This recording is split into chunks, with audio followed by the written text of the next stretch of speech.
নানান নাটকীয়তা শেষে অবশেষে এনসিপি যা করলো এটা দ্বারা স্পষ্ট বোঝা যায় যে এনসিপি একটা ফাঁদে পড়ে ম্যানেজড হয়ে গিয়েছে। এনসিপির কোনো সক্রিয়তা নেই। এই কয়েক ঘন্টা আগে এনসিপি বললো সাপলার কলিটলি এগুলো মানি না, সাপলার পরিমাণে এনসিপি কে বাচ্চা হিসেবে দেখানোর চেষ্টা। এখন বলে যে সাপলার কলি সাপলার চাইতেও ভালো। শাপলা তো শুধু শাপলা, আর এখানে শাপলাও আছে কলিও আছে, ডাবল ভালো। মজা না?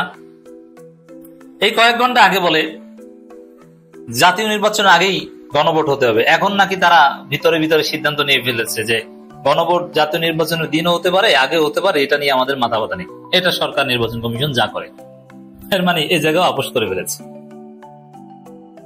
শাপলার কলি পেয়েছে, আপোষের কারণে পেয়েছে, এমনি এমনি পাইনি। অনেক জায়গায় ছাড় দিয়েছে। কি এই যে কত বড় বড় কথা, এই নির্বাচন কমিশন মানি না, পদত্যাগ করতে হবে, চেয়ার ছুঁড়ে ফেলে দিবে না। এখন নির্বাচন কমিশনকে হয়তো আব্বা ডেকেছে, যার ফলে এখন শাপলার কলি পেয়ে শাপলার চাইতে বেশি খুশি। এবং জুলাই সনদের নানান প্রশ্নে আপোষ কিংবা ছাড় দেওয়ার একটা সিদ্ধান্ত এনসিপি নিয়েছে। এটা ম্যানেজড হয়ে গেছে, ফাঁদে পড়েছে। এই ফাঁদের একটা আউটকাম হচ্ছে যে এনসিপির নেতারা রাজনীতিতে সর্বোচ্চ তাদের দৌড় হচ্ছে রাশেদ খান মেনন এবং হাসানুল্লাহ কিনু টাইপের। এই এনসিপি থেকে দু একজন রাশেদ খান মেনন বের হবে, মানে ক্ষমতাসীনদের বা কোনো বিশেষ গোষ্ঠীর দালালি করে কোনো বিশেষ গোষ্ঠীকে চেটে দু একটা সিট পাবে। একটা রাজনৈতিক দোকান, ওই রাশেদ খান মেনন অথবা হাসানুল্লাহ কিনু।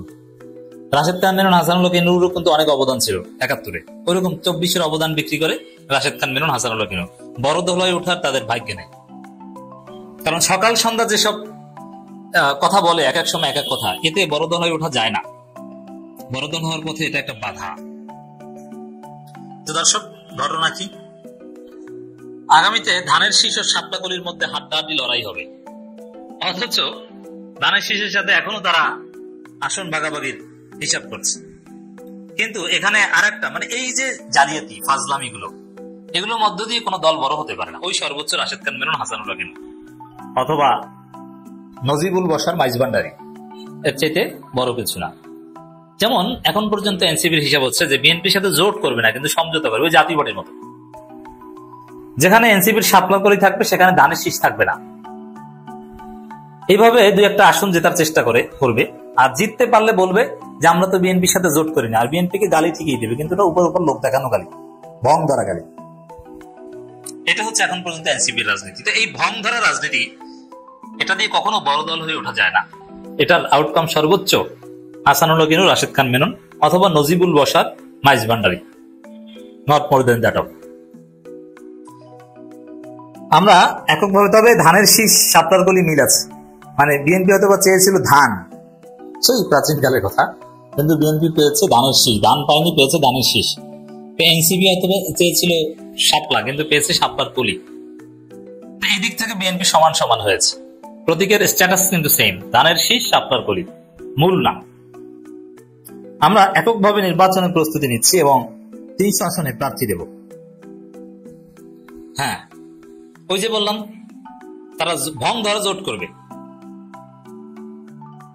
মানে বিএনপির সাথে বা এমনকি জামাতের সাথে যদি শেষ পর্যন্ত সমঝোতা হয়, তাহলে বলবে যে জোট তো করি নেই, আমরা তো এককভাবে জিতে এসেছি। অথচ যে জায়গায় সমঝোতা করবে ওই জায়গায় বড় প্রতীক, মানে দাঁড়িপাল্লা কিংবা ধানের শীষ, যাদের সাথে সমঝোতা হবে ওইটা থাকবে না, কিংবা আরো বড় প্রতীক যেমন হাত পাখা বা এগুলো থাকবে না।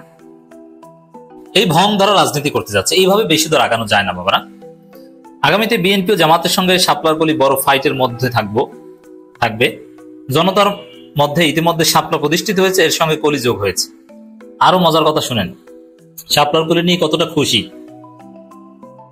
এই নাসিরউদ্দিন পাটোয়ারি বলছে এইসব কলি টলি মানি না, শাপলা চাই। আবার সামান্তা শারমিন বলেছিলেন যে না, আমাদেরকে বাচ্চা হিসেবে দেখানোর চেষ্টা, এই কলি টলি চেয়েছিলাম ফুল, পেয়েছি কলি, এর মানে বাচ্চা হিসেবে দেখানোর চেষ্টা।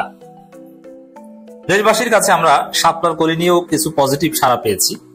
এটা শাপলার চেয়ে এক ধাপ এগিয়ে শাপলা কলি হয়েছে, এর মানে শাপলা পাওয়ার চাইতে খুশি। অথচ কয়েক ঘন্টা আগে বলেছিল যে আমাদের বাচ্চা হিসেবে দেখানো হচ্ছে। অর্থাৎ শাপলাও আছে, কলিও আছে। সে জায়গায় নির্বাচন কমিশন আমরা যতটুকু চিন্তা করেছি তার এক ধাপ একটু বাড়িয়ে চিন্তা করে সেখানে কলিও শাপলা যুক্ত করেছে। তার মানে নির্বাচন কমিশনকে আব্বা মেনে ফেলেছে। নির্বাচন কমিশন এখন এনসিবির আব্বা। এখন আর নির্বাচন কমিশনের পদত্যাগ চাইবে না, কোনো নেতিবাচক কথা বলবে না। এখন এটা হচ্ছে বিএনপির সাথে সমঝোতার ফল। কারণ নির্বাচন কমিশন একটা বিএনপি কমিশন, সিসি নাসির বিএনপির দল, এটা এনসিপি বলতো, এটা সব সালাউদ্দিনের একদম ক্লোজ লোক।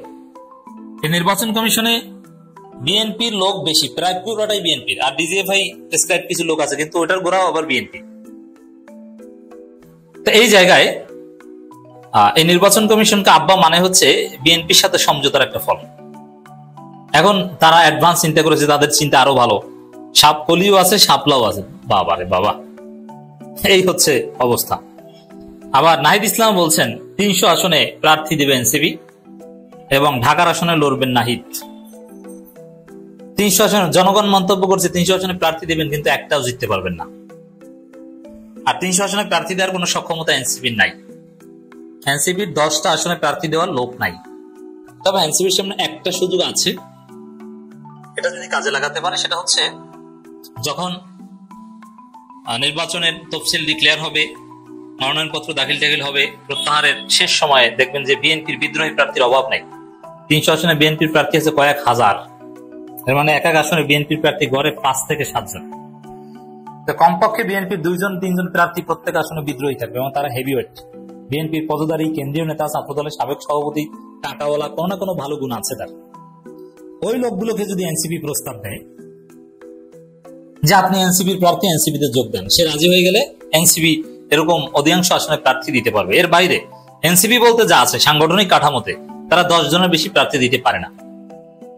এবং এমপি কি, এটি বাকি এই 10 জনের বাইরে অনেকে বলতে পারবে না। হ্যাঁ, তারুণ্য ভিত্তিক নেতৃত্ব, তারা যোগ্য, তাদের ইমোশন আছে, সব ঠিক আছে, আই বিলিভ দ্যাট। কিন্তু এমপি ক্যান্ডিডেট হওয়ার মতো ওয়েট তারা রাখে না।